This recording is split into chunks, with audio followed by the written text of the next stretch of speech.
ነብያችን ሰለላሁ ዐለይሂ ወሰለም አሽጃዕ الناس ነበሩ። አሁን በተባሉትም ባለፉትም ቂማ ላይ ነበሩ። ሸጃዓቸውን ሲናገሩ አነስ ኢብኑ ማሊክ ከለታት አንድ ቀን والحديث في الصحيح اهل المدينه فزعوا ጩኸት ተሰማና ሰዎች ደነገጡ ፈሩ። ነብያችን ሰለላሁ ዐለይሂ ወሰለም የአቡ ጦልሃን ፈረስ ኮርቻ ሳይደረግበት ጋልበው ያንን ቦታ ሄደው ሸካርገው ሲመለሱ አሉ የተባሉ ጀግኖች ወደ ጩኸቱ ሲሄዱ እሳቸው ሲመለሱ ተገናኙ ማለት ነብያችን ሰለላሁ ዐለይሂ ወሰለም ለን ቱራዑ ምንም የሚያስፈራ ነገር የለም አይዟችሁ አሉ።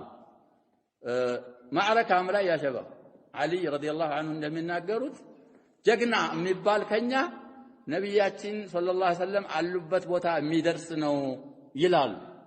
ሁነይን ላይ ያሳልፈናል ያሸበው ሐዋዚኖች በጣም ሩማቶች ስለነበሩ ሷሃቦችን ደፍጠው በቀስት ያነጻጸሩ ሲወጓቸው ሷሃቦች ሲመለሱ እሳቸው ትንሽ ሷሃቦች ጋር ሆነ አነ ነብዩ ላ ከዚብ አነ ابن عبد المطلب ይያሉ ይሄን አባባላቸውን ከሷሃቦቻቸው ቀድሞ ጠላት እንደሚሰማው እርግጠኛ ሆነው ይያለ አይፈሩም። ነብያችን ሰለላሁ ዐለይሂ ወሰለም ፍርሃት የሚባል የላቸው። ስለዚህ የሳቸው ማትባዖች ሸጃዓ ያስፈልገናል ማለት ነው።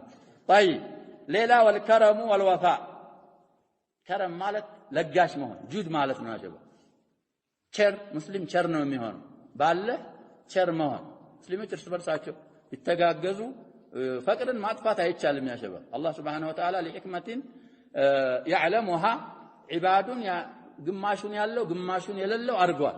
ይሄን ማጥፋት አይቻልም። ግን ደግሞ እንድንተባበርም ስላዘዘ ቸርነት የነብያችን ሰለላሁ ዐለይሂ ወሰለም ባህሪም ስለሆነ ሙስሊም ሁሉ በዚህ መላበስ አለበት።